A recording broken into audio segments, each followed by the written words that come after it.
உங்க பாசத்துக்கு என்ன கைமாறு செய்ய போறேன்னு எனக்கு தெரியல. எத்தனை ஜென்மம் எடுத்தாலும் நீங்க தான் எனக்கு அண்ணனா பொறுக்கணும். இப்ப என்ன பிரச்சனைமா அதை சொல்லு. இனிமே எந்த பிரச்சனையும் வரக்கூடாதுங்கிறதுக்காக தான் நான் இங்க வந்திருக்கேன். அதுவும் யாருக்கும் தெரியாம வந்திருக்கேன்.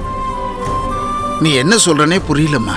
இனிமே எந்த காரணத்தை கொண்டும் நீங்க அந்த வீட்டுக்கு வராதீங்கன்னு.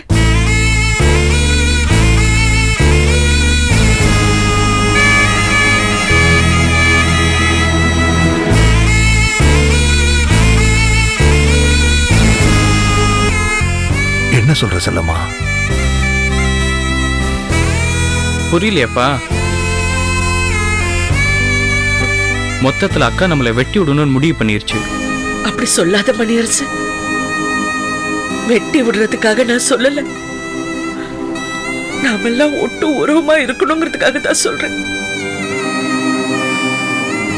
நான் வேண்டான்னு விட்டுட்டு போனா சொந்தம் எல்லாம் வேரோட அறுந்து போயிடும். எல்லாரும் வேணுங்கிறதுக்காக தான் நான் இப்படி அங்கேயும் இங்கேயுமா மாட்டிக்கிட்டு தவியா தவிச்சிட்டு இருக்கேன். மனுஷனுக்கு 7 ஜென்மம்னு சொல்லுவாங்க. அந்த 7 ஜென்மத்திலையும் நாம மனுஷங்களா பொறப்போமான்னு நமக்கு தெரியாது. இந்த ஜென்மத்துல பிறந்திருக்கும். அதுவும் ஒரு தாய் வயித்து பிள்ளைகளா பிறந்திருக்கும். இருக்கிற வரைக்கும் சந்தோஷமா ஒத்துமையா வாழணும்னு நான் நினைக்கிறேன். தயவு செஞ்சு என்ன புரிஞ்சுக்குங்க அண்ணே. நீங்க ஒவ்வொரு தடவையும் அந்த வீட்டுக்கு வந்து அவமானப்படுறது என்னால தாங்கிக்க முடியல. உங்க பக்கம் பேசுறதா அந்த பக்கம் பேசுறதான்னு எனக்குள்ளேயே நான் கேள்வி கேட்டு பதில் தெரியாம நான் நிக்கிறேன். எல்லா நியாயங்களும் உங்க பக்கம் இருந்தும் ஒன்னும் பேச முடியாத ஒரு ஊமையா நின்னு தவிக்கிறேன்.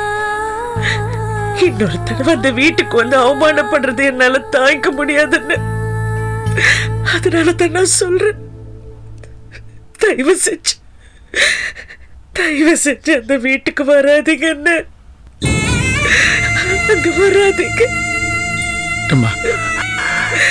எனக்காக நீ பேசலனாலும் உன் மனசுல என்ன இருக்குன்னு எங்க எல்லாருக்கும் தெரியுமா?